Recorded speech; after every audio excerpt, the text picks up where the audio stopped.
السلام علیکم ورحمۃ اللہ وبرکاتہ محمد وعلى آلہ وصحبہ اجمعین اللهم علمنا بما ينفعنا وانفعنا بما علمتنا انك على كل شيء قدير اللهم صل على محمد وعلى آل محمد كما صليت على إبراهيم وعلى آل إبراهيم إنك حميد مجيد اللهم بارك على محمد وعلى آل محمد كما باركت على إبراهيم وعلى آل إبراهيم إنك حميد مجيد معزز سامعین کرام، ایک لمبے عرصے کے بعد آج دوبارہ سے ہم اس کتاب کے مراجعے کے لیے جمع ہوئے ہیں۔ اللہ تبارک و تعالی سے ہم توفیق کا سوال کرتے ہیں۔ تو حسب معمول سب سے پہلے ہمارا کوئی ساتھی ایک تھوڑی سی عبارت پڑھیں گے انشاءاللہ العزیز، اس کے بعد ہم اس کے آگے شرح دیکھتے ہیں یا پھر اس کو سمجھنے کی کوشش کریں گے۔ بسم اللہ۔ جزاک اللہ خیرہ۔ دیکھیے یہاں تک جو اس کتاب میں گزر چکا ہے، میں من باب تذکیر اس کو تھوڑا سا ذکر کر لوں گا، اور یہاں تک تو غالباً جو دروس میں شرکت کرنے والے ہیں سبھی جانتے ہوں گے۔ اب جو پہلی مرتبہ اس کتاب کو پڑھ رہا ہے اس کے لیے میں مناسب سمجھتا ہوں کہ وہ یہ جان لے یہاں تک ہم نے جو اس کتاب کے اندر ابھی پڑھا ہے وہ سب سے پہلے حافظ ابن حجر رحمہ اللہ نے اپنی اس کتاب کے حوالے سے ذکر کیا، اور پھر اس کے ساتھ میں انہوں نے خبر کی تعریف کی، اور خبر کو انہوں نے جمہور جو محدثین کا قول ہے خبر بمعنی حدیث، پھر اس خبر کی تقسیم کی اسناد کے اعتبار سے، طرق کے اعتبار سے کہا حافظ محجر نے۔ اس کی دو بڑی تقسیم ہوتی ہے، ایک ہے وہ خبر جو متواتر ہوگی، ہم تک پہنچنے والے جو روات ہوں گے ان کی کثرت تعداد ہوگی جو متواتر کہلاتی ہے، اور دوسری قسم آحاد ہے۔ اور آحاد کی جو ہیں وہ تین قسمیں ہیں، دو قسمیں پہلے گزر چکی ہیں، آج آحاد کی جو ہے وہ تیسری قسم ہے۔ اور آحاد کی جو پہلی قسم تھی وہ خبر مشہور ہے، جس حدیث کی جو سندیں ہوں گی، یہ کہیں پر کوئی روات جو ہے کسی طبقے میں تین راوی رہ چکے ہوں یا پھر تین سے زیادہ بھی ہوں لیکن وہ متواتر کی حد کو نہ پہنچیں، تو وہ حدیث مشہور کہلائے گی۔ اور اس کے بعد دوسری قسم جو تھی وہ تھی حدیث عزیز، جس میں کم سے کم دو راوی کسی بھی طبقے میں رہ چکے ہوں گے۔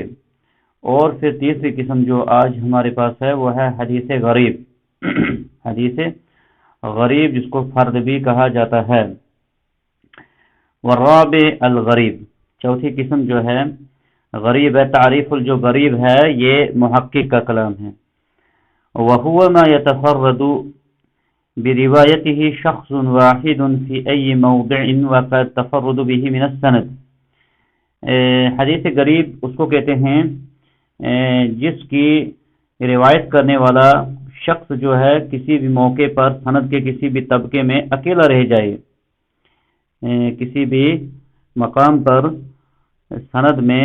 راوی اگر اکیلا پڑ گیا، کسی بھی طبقے میں راوی اگر اکیلا پڑ گیا، تو یا کوئی راوی حدیث کرنے میں جو ہے اپنے اساتذہ سے اکیلا پڑ گیا، وہ حدیث کیا کہلاتی ہے؟ وہ حدیث غریب کہلاتی ہے۔ اب جو اقسام ہم پڑھ رہے ہیں، جیسا کہ میں پہلے بھی مراراً اس چیز کا ذکر کر چکا ہوں، اس کے پڑھنے کے فوائد کیا ہیں؟ مشہور، عزیز، غریب، ان کے پڑھنے کے فوائد کیا ہیں؟ ان کے فوائد یہی ہیں، جہاں پر کوئی اگر ہمیں حدیث مشہور ہے اس کی سند میں اگر کہیں پر ہمیں کلام ملتا ہے تو دوسری سند سے وہ مضبوط ہو جاتی ہے، یا پھر کہیں پر ایسا ہوگا حدیث غریب کو الفاظ جو ہوں گے وہ حدیث مشہور سے ٹکرا رہے ہوں گے، تو وہاں پر راج مرجوح کے لیے اس چیز کو لیا جاتا ہے۔ اس لیے یہ اس علم کا ہونا، اس کا جو جاننا ہے وہ لازمی بن جاتا ہے۔ البتہ جب حدیث ثابت ہو جائے، چاہے وہ خبر واحد سے ہو، غریب ہو، عزیز ہو، مشہور ہو، متواتر ہو، عمل کے اعتبار سے سب برابر ہیں۔ عمل کے اعتبار سے جب حدیث کی صحت ثابت ہوگی، وہ متصل السند ہو، جیسا کہ حدیث صحیح کی تعریف میں آگے آئے گی، تو اس میں کوئی فرق نہیں ہوگا. ہاں اگر ان کو آپس میں ٹکراؤ ہے دو حدیثوں کو، ایک حدیث جس کی روایت عزیز نقل کرنے والے عزیز ہوں گے، دو سے زیادہ ہوں گے، تو دوسری غریب ہوگی، تو وہاں پر ہم جو ہے تعارض کے وقت ان کو جو ہے راجح مرجوح قرار دے سکتے ہیں. شاذ جس کو پڑھا جاتا ہے، شاذ اور محفوظ جو بحث ہمیں آگے انشاءاللہ العزیز آئیں گی. تو بہرحال یہاں تک آپ نے اتنا فی الحال یاد رکھنا ہوگا کہ متواتر اس حدیث کو کہتے ہیں جس میں روایت کرنے والوں کی جو تعداد ہے اتنی ہو کہ جن کا جھوٹ پر اتفاق ہونا محال ہو. اس کے بعد مشہور ہے، مشہور میں جس میں کم سے کم سند میں کہیں پر کسی طبقے میں 3 راوی رہ چکے ہوں. زیادہ جتنے بھی ہوں اس سے کوئی نقصان نہیں ہوگا، کیونکہ علوم حدیث کے اس فن میں، سند اسناد والے فن میں اعتبار جو ہے وہ کم تعداد پر کیا جاتا ہے. اور پھر اس کے بعد عزیز ہے جس میں کم سے کم 2 راوی کہیں پر رہ گئے ہوں گے. زیادہ جتنے بھی ہوں گے وہ اس سے کوئی فرق نہیں پڑے گا، کیونکہ زیادہ جو ہے اس علم میں مطلوب ہے، لیکن حکم جو ہے وہ کم تعداد کی وجہ سے لگتا ہے. اور اس کے بعد آخری جو قسم ہے وہ تھی غریب کی. اور حدیث غریب جو ہے جس میں ایک راوی اکیلا پڑ گیا ہوگا، اور اس کی مثال جو ہے انما الاعمال بالنیات، واضح حدیث ہے کس کے اندر، صحیح بخاری کی پہلی حدیث ہے. تو جس سے ہمیں وہاں سے پتہ چلتا ہے کہ حدیث عزیز ہو یا غریب ہو یا مشہور ہو، عمل کے اعتبار سے جب وہ ثابت ہو جائے وہ برابر ہوتی ہیں. پھر کہتے ہیں آگے حافظ ابن حجر رحمہ اللہ تعالی التفرد من السند على ما سنقسم، اور بعض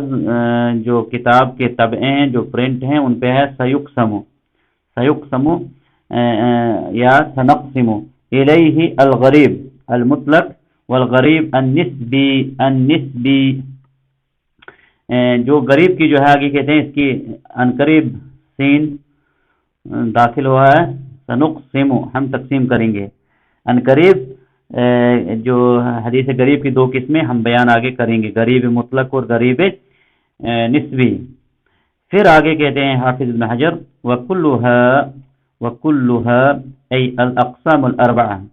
جو پیچھے گزر چکی ہیں 4 قسمیں. پہلی قسم خبر کی سند کے اعتبار سے متواتر، دوسری قسم مشہور، تیسری قسم عزیز، اور چوتھی قسم آگی غریب. کہتے ہیں تمام کے تمام مذکورہ جو اقسام ہیں سول اول، پہلی کو چھوڑ کر وہ کون سی ہے؟ وَهُوَ الْمُتَوَاتِرُ، وہ متواتر تھی. آحاد، یہ سب کی سب آحاد کہلاتی ہیں. وَيُقَالُ لِكُلِّ مِنْهَا خَبْرٌ وَاحِدٌ، اور ان میں سے ہر ایک کو خبر واحد کہا جاتا ہے. پھر اس کے بعد کہتے ہیں محقق کا کلام جو اس کے اوپر ہے، تعریف الاحاد واقسامها وحکمها. تعریفها وخبر الواحد فی اللغة، لغت میں خبر واحد کسے کہتے ہیں؟ واحد کسے کہتے ہیں؟ ما یرویہ شخص واحد، یہ لغت کے اعتبار سے ہے، اس کا اطلاق لغت میں ہے. جیسا کہ پہلے بھی سوالے سے ہو چکا ہے کہ اگر اس سے مراد خبر واحد جو ہے ایک شخص پر اطلاق ہوتا ہے تو اس کے اندر عزیز اور مشہور کیوں آتا ہے؟ تو اس کا جواب بھی جیسا ہم پہلے دے چکے ہیں، جو اصل استعمال کسی بھی فن کے اندر ہوتا ہے وہ وہاں کا اصطلاحی فن ہوتا ہے. جیسا کہ نماز کے حوالے سے صلاۃ کے لغوی معنی جو ہم دیکھتے ہیں وہ کچھ اور ہیں، لیکن مطلوب صلاۃ کون سی ہے؟ جو جس کی تعریف آپ نے کتابوں کے اندر پڑھی ہوگی، تکبیر سے شروع ہوتی ہے، شروط واجبات سنن مستحب لے کر سلام پہ ختم ہوتی ہے. تو اصطلاحی تعریف یہاں پر بھی ہم اصول حدیث کے نزدیک اصطلاحی تعریف لیتے ہیں آحاد کی یا خبر واحد کی. البتہ لغت میں عرب زبان والے واحد کس کو استعمال کرتے ہیں؟ جہاں پر کوئی شخص ایک روایت کرنے والا یا ایک ہوگا. وفی اصطلاح میں اصول حدیث کے والوں کے نزدیک، محدثین کے نزدیک، علوم حدیث کے اندر واحد کہتے ہیں ما لم یجمع شروط التواتر،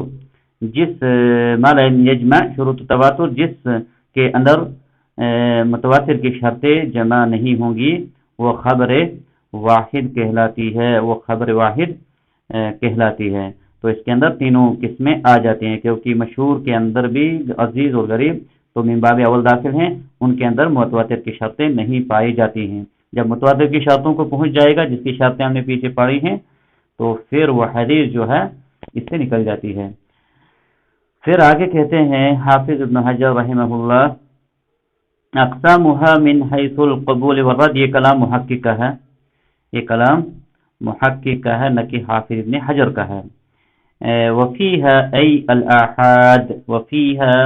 ای الآحاد، پھر آحاد کی جو ہے اس کی بھی آگے تقسیم ہوتی ہے، کس اعتبار سے؟ قبول اور رد کے اعتبار سے۔ آحاد کی تقسیم قبول اور رد کے اعتبار سے، مقبول اور مردود کے اعتبار سے، جو ہمیں غرض ہے اس فن کو پڑھنے کی۔ علوم حدیث کو تعریف ہی یہی ہے، ہوا علم یعرف بها احوال السند والمتن من حیث القبول والرد، اس علم کے سیکھنے کی غرض و غایت بھی وہی ہے، جیسا کہ تعریف سے بھی واضح ہے، غایت یہی ہے، التمییز بین صحیح من السقیم،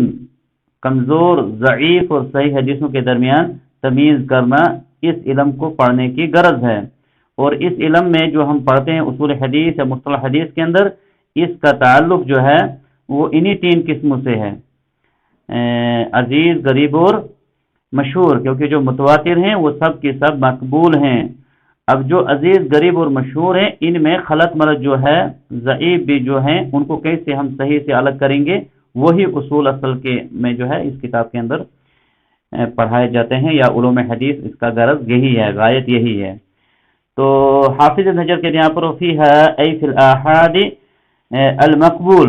آحاد میں کچھ حدیثیں ایسی ہیں جو مقبول ہیں، اور وہ مقبول کی تعریف کیا ہے؟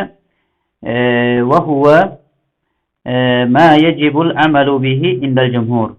عِنْدَ الْجُمْهُورِ، مقبول وہ ہے جس حدیث پر جو ہے عمل کرنا واجب بن جاتا ہے جمہور کے نزدیک۔ اور دیکھیں حافظ ابن حجر رحمہ اللہ نے یہاں پر فرمایا اس کی جو قسمیں کس اعتبار سے ہیں، قبول اور رد کے اعتبار سے، جو اس کی دو قسمیں کہ مقبول اور حدیث مقبول جو ہے، اس کے اندر وہ تمام تر صحیح احادیث کی چار قسمیں بھی آ جاتی ہیں، جو انشاءاللہ آگے ہمیں آئیں گی۔ جیسا کہ آپ جانتے ہیں مقبول کی چار قسمیں ہیں، صحیح لذاتہ وصحیح لغیرہ وحسن لذاتہ وحسن لغیرہ، یہ چاروں کی چاروں حدیثیں جو ہیں مقبول کی قسمیں ہیں، اور کسی ایک کا بھی جو ہے انکار نہیں کیا جا سکتا ہے۔ اس کے حوالے سے جو ہے یہ جمہور محدثین کا طریقہ کار اور منہج رہا ہے۔ مقبول کی چار قسمیں ہیں، جیسا کہ کہیں مرتبہ کہیں آپ نے سنا بھی ہوگا، کچھ ایسے بھی اس کے اندر اقوال آئے ہیں، کہنے والے آئے ہیں، جنہوں نے ان میں سے آخری قسم کی جو ہے تردید کی ہے، حسن لغیرہ۔ حسن لغیرہ کو بعض لوگوں نے نہیں مانا ہے، جس کی وجہ سے ان پر وقت کے ائمہ نے ہمیشہ جرح کی ہے کہ یہ جمہور محدثین کے خلاف قول ہے۔ جمہور کے نزدیک چار حدیث کی مقبول قسمیں ہیں، چار قسمیں ہیں، صحیح لذاتہ، صحیح لغیرہ، حسن لذاتہ، حسن لغیرہ۔ تو پھر اس کے بعد کہتے ہیں حافظ ابن حجر وفیہا المردود، اس آحاد میں جو ہے ایک کچھ ایسی بھی احادیث ہیں یا پھر رد اور قبول کے اعتبار سے آحاد کی دوسری قسم وہ کیا ہے؟ مردود۔ وَهُوَ الَّذِي لَمْ يَتَرَجَّحْ صِدْقُ الْمُخْبِرِ بِهِ، مقبول مردود وہ ہے جس میں جو خبر دینے والا ہوگا اس کی خبر راجح نہیں ہوگی، اس کی خبر جو ہے وہ راجح نہیں ہوگی۔ دیکھیں جو پہلی تعریف ہے مقبول کی، ما یجب العمل به عند الجمہور، بعض نے اس کی تعریف کی ہے وهو الذي يترجح صدق المخبر به، صدق المخبر به، کیونکہ ان کا کہنا ہے کہ جو حدیث مقبول ہے، یہ حدیث مقبول کا حکم ہے، اس پر واجب ہے عمل کرنا، نہ کہ یہ مقبول کی تعریف ہے۔ دیکھیں اب تھوڑا سا غور سے اس کو سمجھنے کی کوشش کریں گے۔ جو مقبول کی تعریف حافظ ابن حجر نے کی ہے نا، ما یجب العمل به، بعض علماء نے اس کا تدارک کیا، حافظ ابن حجر کی اس تعریف کا، کہا یہ تو مقبول کا حکم ہے کہ اس پر عمل کرنا واجب ہے، یہ مقبول کی تعریف نہیں ہے۔ انہوں نے کہا مقبول کی تعریف ہے وَهُوَ الَّذِي تَرَجَّحَ صِدْقُ الْمُخْبِرِ بِهِ، یعنی جو مردود کی تعریف ہے نا، اس میں لم ہے، لم کو آپ کاٹ دیجئے، جو تعریف بچے گی وہ حدیث مقبول کی تعریف ہے۔ اور جو حافظ ابن حجر نے یہاں پر کہا ہے یہ کیا ہے؟ یہ مقبول کا حکم ہے، یہ مقبول کا حکم ہے۔ وَهُوَ الَّذِي يَتَرَجَّحُ صِدْقُ الْمُخْبِرِ بِهِ، يَتَرَجَّحُ صِدْقُ الْمُخْبِرِ بِهِ۔ تو بہرحال مردود وہ حدیث جس کی جو ہے لم یترجح، جس کی راجح نہیں قرار ہوگی خبر دینے والے کی سچائی، خبر دینے والے کی سچائی ثابت نہیں ہوگی، جھوٹی ہوگی، تصدیق نہیں کی جائے گی، اس کی مانا نہیں جائے گا، صحیح نہیں ہوگی۔ آگے کہتے ہیں لِتَوَقُّفِ الْإِسْتِدْلَالِ بِهَا عَلَى الْبَحْثِ من احوال رواتها دون الاول وهو المتواتر، لتوقف الاستدلال بها على البحث من احوال رواتها، اس میں کیا ہے؟ جو خبر احاد ہے اس میں تب تک استدلال کرنے سے روکا جائے گا جب تک اس کے روات کے احوال کو جانا نہیں جائے گا۔ خبر احاد کی جو ہے جو دو قسم مقبول اور مردود ہیں، یہ تب پتہ چلتا ہے جب ہم تب تک رکے رہتے ہیں، ہمارے پاس جو حدیث ہے اس پر عمل کرنے سے، اس سے استدلال کرنے سے توقف کرنا پڑتا ہے جب تک ہم اس کے روات اور پھر ساتھ ہی ساتھ اس کے متن کا بھی خیال رکھا جاتا ہے، متن کا بھی خیال رکھا جاتا ہے، کیونکہ کبھی کبھار ایک متن دوسرے متن سے ٹکرا رہا ہوتا ہے، جس سے کبھی کبھار ایک متن شاذ اور دوسرا محفوظ کہلاتا ہے۔ کہتے ہیں دون الاول، پہلے کو چھوڑ کر احاد کی ان اقسام کے تمام روات کو استدلال کرنے سے پہلے ان کی بحث، ان کی تفتیش، ان کے حوالے سے پہلے جو ہے معلوم کیا جاتا ہے۔ وہ المتواتر، جو پہلی متواتر ہے، اس میں روات کے بارے میں کچھ بھی جانا نہیں جاتا ہے، کیونکہ فَكُلُّهُ مقبول، جو یہ متواتر ہے وہ سب کی سب مقبول ہیں، لِإِفَادَتِهِ القطع بصدق مخبره بخلاف غیرہ من اخبار الاحاد، کیونکہ اس میں جو روایت کرنے والے ہوتے ہیں، خبر دینے والے ہوتے ہیں، ان کی خبر سے جو ہے وہ علم قطعی کا فائدہ دیتی ہے، جو خبر احاد میں ایسا نہیں ہوتا ہے، جو خبر احاد کے خلاف ہے۔ خبر احاد میں ایسا نہیں ہوتا ہے، اس میں تحقیق روات کی جاتی ہے۔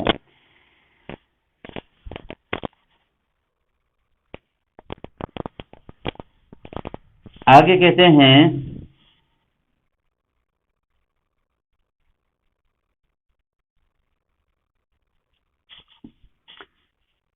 یہ پڑھا تھا، عبارت پڑھی تھی یہاں سے،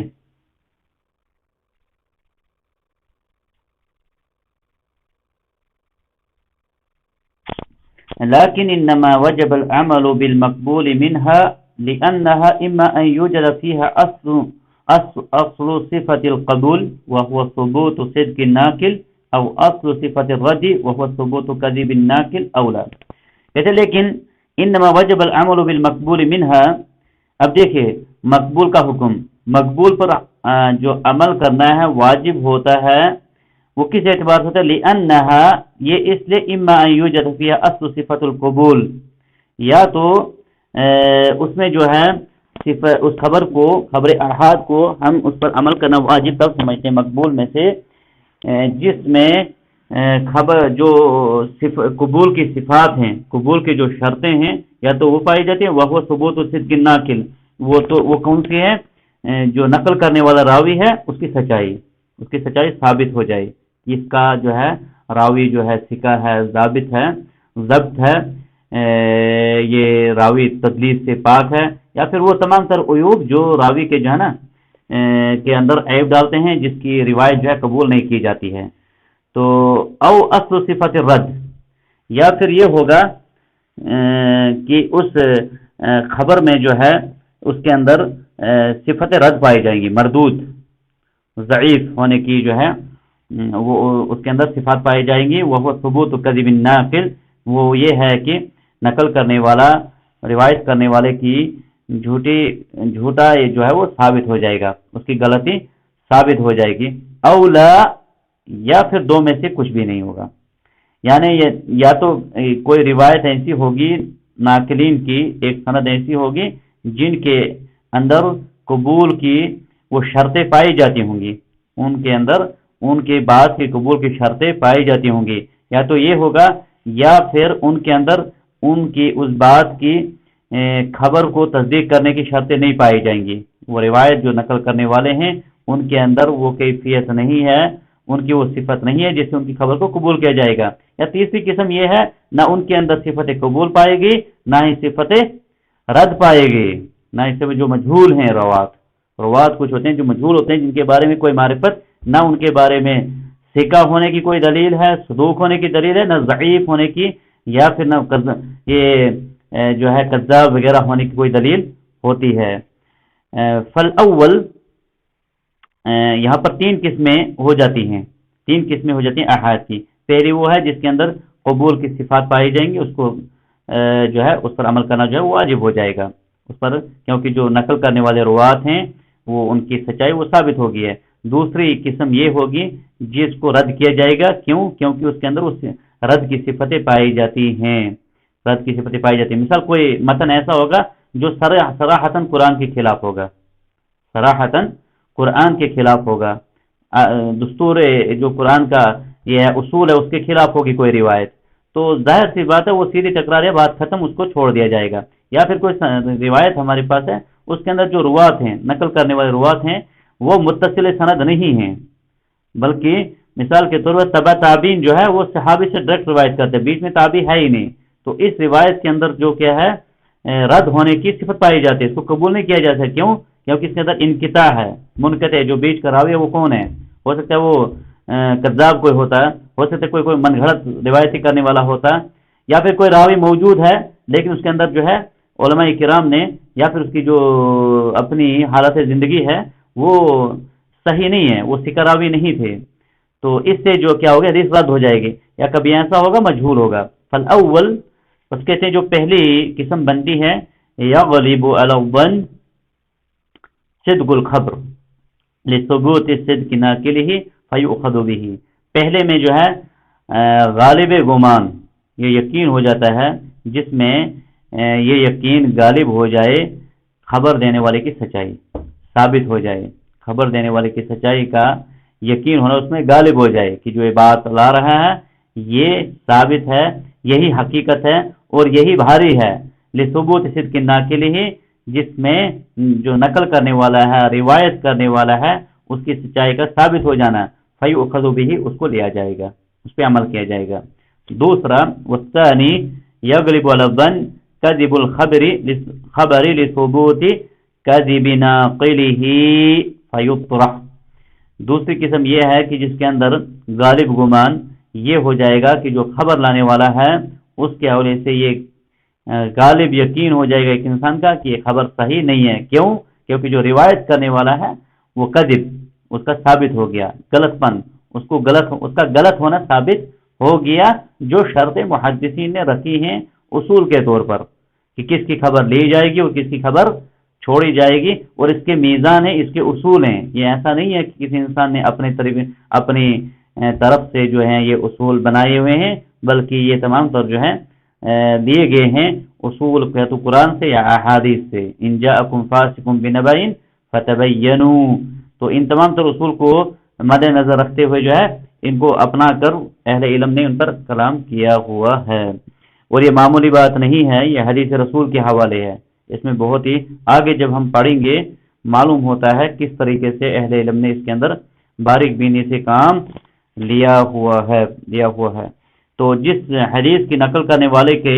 جو نقل کرنے والا ہے اس کا غلط ہونا، اس کا جھوٹا ہونا ثابت ہو جائے گا، اس کو چھوڑ دیا، فیطرح، اس کو چھوڑ دیا جائے گا۔ والثالث، اور تیسری قسم جو احاد کی ہمارے پاس بنتی ہے اس اعتبار سے، مقبول اور مردود کے اعتبار سے، ان وجدت قرینۃ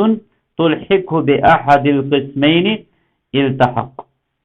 اگر کوئی ایسی روایت جس میں کوئی قرینہ ہمیں ملے جو دو مقبول یا مردود راوی کے صحیح یا غلط ہونے کی طرف، دو میں سے کسی ایک قسم کی طرف اگر اس کا کوئی قرینہ اس کی طرف مل جاتا ہے ہمیں، تو ہم اس کے ساتھ اس کو ملا دیں گے۔ اس کے ساتھ ہم اس کو ملا دینا ہے. وَإِلَّا فَيُتَوَقَّفْ، اگر ایسا نہیں ہوگا تو پھر وہاں پر توقف ہوگا. ایسا راوی، ایسی سند جس میں ہمیں نہ اس سند کے اندر نہ ہمیں جو ہے قبول ہونے کی کوئی صورت نظر آتی ہے، نہ رد کرنے کی کوئی صورت نظر آتی ہے. کسی راوی کے حوالے سے ہمیں نہ اس کے ثقہ ہونے کی کوئی خبر ملتی ہے، نہ ہی اس کے حوالے سے ضعیف ہونے کی خبر ملتی ہے. اگر اس کے اندر کوئی ایسا قرینہ ہے جو دو قسموں میں سے کسی ایک کی طرف اس کو مائل کرے گا، ایک کی طرف لے گا، تو ہم اس کے ساتھ اس کو ملا دیں گے، یا تو مقبول یا مردود. اگر ایسا نہیں ہے تو وہاں پر توقف ہے، ٹھہرنا ہے، رک جانا ہے، جب تک اللہ تعالیٰ کوئی اس کا راستہ نہ نکال دے. وَإِذَا تُوُقِّفَ، کہتے ہیں حافظ نجر، جب ہم توقف کریں گے عن العمل به، اس روایت پر عمل کرنے سے، یا اس روایت کے راوی کے اس پر حکم لگانے سے، اس پر عمل کرنے سے جب ہم رک جائیں گے، صار کالمردود، وہ مردود کی طرح ہو جائے گی. کیونکہ جب ہم نے توقف کیا، ہم نے کہا اس کی بات یہ، نہ ہی اس کے اندر کوئی ایسی چیز پائی جاتی ہے جس سے ہم اس کو کہیں گے کہ یہ صحیح ہے، نہ ہی کوئی ایسی چیز پائی جس کو ہم کہیں گے کہ رد ہے، تب تک ہمیں رک جانا، اس پر کچھ نہیں کرنا ہے. تو کہتے ہیں یہ ایسی ہو جائے گی جیسے مردود ہے، جس کو لیا ہی نہیں جاتا ہے، کیونکہ توقف کے وقت بھی اس کی صورت یہی بنے گی. کہتے ہیں لا لثبوت صفت الرد، اس لیے نہیں یہ مردود بن جائے گی کہ اس کے اندر کوئی صفت رد پائی جاتی ہے، مردود کی کوئی صفت پائی جاتی ہے، بل لکونہ لم توجد فیہ صفت، بلکہ اس لیے وہ مردود کی طرح ہوگی کیونکہ اس کے اندر کوئی ایسی صفت نہیں پائے گی توجب القبول، جو اس کو جو ہے قبول کرنا واجب قرار دیتی، واجب ہو جاتا. واللہ اعلم والعلم عند اللہ، وصلی اللہ علی نبینا وعلی آلہ وصحبہ اجمعین.